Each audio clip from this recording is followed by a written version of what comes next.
দেশের ইতিহাসে সবচাইতে বেশি জ্বালানি মজুদ রয়েছে, ঠিক এমনটাই এক মন্তব্য করলেন আমাদের মাননীয় জ্বালানি মন্ত্রী। তো মাননীয় জ্বালানি মন্ত্রীর কাছে আমার একটাই প্রশ্ন, যদি দেশে পর্যাপ্ত পরিমাণের জ্বালানি মজুদ থাকে তাহলে পাম্পে পাম্পে এরকম বাইকারদের, প্রাইভেট কারদের সিরিয়াল কেন? দিনের পর দিন, রাতের পর রাত হয়ে যাচ্ছে, তবুও তারা জ্বালানি নিতে পারছে না।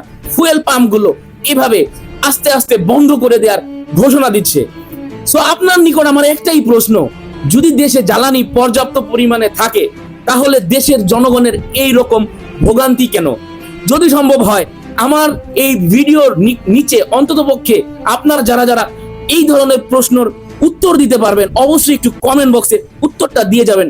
এবং মাননীয় মন্ত্রীর নিকট আমার একটাই প্রশ্ন, যদি এরকম পর্যাপ্ত পরিমাণ হয়ে থাকে আমাদের দেশে জ্বালানি, তাহলে কেন পাম্পগুলো ধীরে ধীরে বন্ধ করে দেওয়ার ঘোষণা দিচ্ছে এবং কেন দেশে এত জ্বালানির সংকট দিচ্ছে?